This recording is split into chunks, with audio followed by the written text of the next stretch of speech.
Halo guys, kembali lagi bersama gua di channel Niko Niko nih. Pada video kali ini, gua akan membahas apa yang harus dilakukan saat mid game, yaitu dari menit ke-5 sampai menit ke-12. Pertama, kita akan bahas dulu apa itu mid game. Mid game adalah fase pertengahan game, atau setelah early, yaitu pada menit ke-5 sampai menit ke-12. Fase ini tuh kayak next levelnya dari early. Jadi, kita bisa tetap ngelakuin tugas tipe lain selama Lord belum muncul. Ditambah ada tugas tambahan lain, yaitu tugas dari tipe masing-masing. Contoh, misal kita pakai tipe inisiator kayak Atlas. Pas early kan udah gua jelasin tuh sebelumnya, kalau semua tipe roamer bisa ngelakuin tugas yang sama. Nah, kalau di mid game, itu sudah harus balik ke tugas tipe masing-masing. Tapi masih tetap bisa ngelakuin tugas tipe lain selama Lord belum muncul. Jadi batasnya itu pas Lord muncul di menit ke-8. Selanjutnya, fase ini tuh adalah fase yang mempengaruhi kemenangan kita kalau gamenya kagak nyampe late, dan akan mempengaruhi late game kita kalau gamenya nyampe late di menit 12 ke atas. Selanjutnya, fase dengan perubahan terbanyak. Pertama, pada menit ke-5, atau turret shield drop, bonus reward minion remove, Jungler's minion penalty remove yang udah gua jelasin di episode sebelumnya. Kedua, pada menit ke-8, Lord pertama muncul. Roamers begin to share minion or creep rewards. Ini bukti kalau kita sebagai roamer udah bisa dapetin gold dari minion atau monster jungle yang rekan kita bunuh. Inner turret defense skill expired. Inner turret itu yang ini. Itu diturunin alias dihilangin. Ketiga, pada fase tepat sebelum menit ke-12 atau sebelum late game, Lord enhance. Jadi, si Lord ini dapat kayak ability nge-charge ke turret dengan damage sebesar 60% dari max HP turretnya. Nih, kayak gini nih contoh ability-nya. Yang kiri pas dia lagi nge-charge, dan yang kanan pas turretnya udah terkena damage. Minion movement speed greatly increased. Jadi, semua minion di late game larinya jadi kenceng banget. Dan base turret defense skill expired. Base turret itu yang ini. Itu diturunin alias dihilangin. Selanjutnya, fase contest Lord untuk pertama kali, yaitu pada menit ke-8. Yang terakhir, fase perkembangan tim yang cukup krusial, baik itu dari sisi war ataupun farming. Mirip kayak pas early, tapi bedanya adalah setiap war dan farming yang dilakukan pada fase ini tuh akan sangat mempengaruhi tingkat kemenangan kita. Kalau yang early kan akan mempengaruhi perkembangan tim. Nah, kalau di mid akan mempengaruhi kemenangan cuy. Wajib dilakukan saat Lord atau Turtle gak ada, atau mati, atau belum spawn. Yaitu tugas tipe masing-masing. Seperti yang udah pernah gue jelasin di part-part sebelumnya, tepatnya di Obsero part 3-7. Jadi kalau ada yang belum nonton, silahkan ditonton dulu cuy, supaya kita bisa paham apa yang wajib dilakukan saat Lord atau Turtle gak ada. Link playlist ada di pojok kanan atas, dan udah gua taruh di deskripsi video ini. Wajib dilakukan atau saat Lord atau Turtle muncul.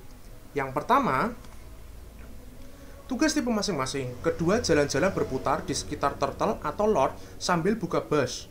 Ketiga, cegah musuh masuk ke daerah Turtle atau Lord atau digangguin.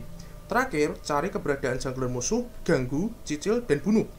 Seperti yang udah gue jelasin di part sebelumnya, ini sama persis ya cuy. Bedanya cuma ada tambahan tugas tipe masing-masing, yang itu pun juga udah pernah gue jelasin secara detail di setiap tipenya. Sama satu lagi, kalau di early kan berlaku pas Turtle muncul. Nah, kalau di mid berlaku di kedua sisi cuy, yaitu pas Turtle atau pas Lord muncul. Bisa dilakukan sebelum Lord muncul. Yang pertama, stay di bus, beri vision di sekitar bus tersebut online. Kedua, melindungi atau membantu rekan supaya bisa free lane di online. Ketiga, membantu jungler ngebuff. Terakhir, membantu rusuh jungle musuh atau cut lane musuh. Sama kayak tadi, ini udah pernah gue jelasin di part sebelumnya. Jadi pastikan ditonton ya cuy, supaya kita paham ya guys ya. Bedanya kalau pas early kan cuma berlaku pas Turtle gak ada alias belum spawn atau mati. Nah, kalau di mid itu berlaku pas Lord belum muncul atau belum spawn. Bukan dalam artian pas lagi mati ya guys ya. Objektif atau target yang harus dicapai pada fase ini. Yang pertama, hancurkan minimal 2 turret.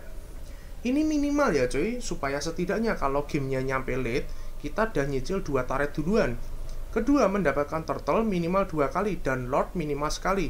Ini lanjutan dari early. Jadi, untuk turtle minim 2 kali cuy, supaya gold tim kita kagak ketinggalan jauh sama musuh. Terus untuk lord, supaya setidaknya kita bisa nge-push turret musuh minimal. Ya, minimal lebih mudah dengan adanya bantuan dari si lord ini. Ketiga, maksimum kematian teammate adalah 3 kali untuk damager dan 5 kali untuk EXP laner. Sama kayak pas early, tujuannya supaya gold sama EXP mereka ini kagak ketinggalan sama musuh. Keempat, bunuh minimal 5 musuh. Ini lanjutan dari objektif opsional pas early ya cuy. Jadi pas di fase mid, setidaknya tim kita tuh udah bunuh paling sedikit 5 musuh cuy. Tujuannya sama pas early, yaitu biar gold sama EXP tim kita lebih banyak dari musuh. 3 poin di bawah ini opsional ya cuy.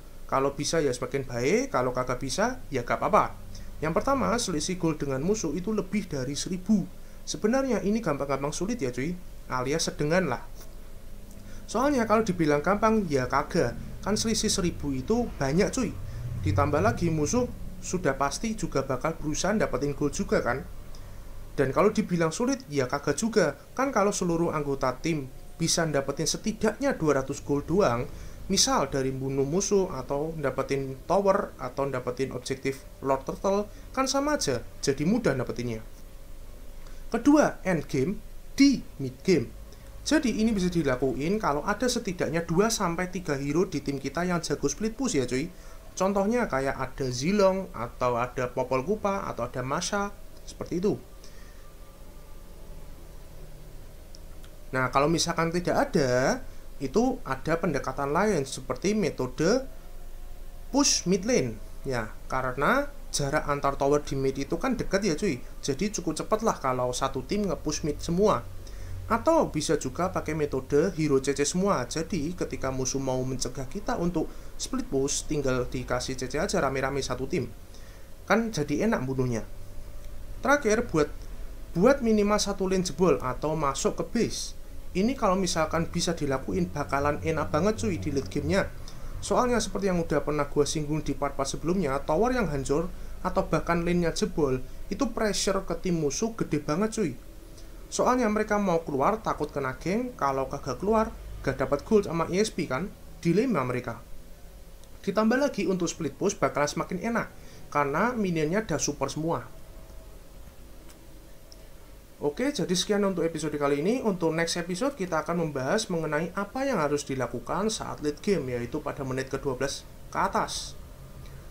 So that's it guys, thank you for watching this video, hope you enjoy, semoga bermanfaat, and see you guys in the next episode. Bye bye.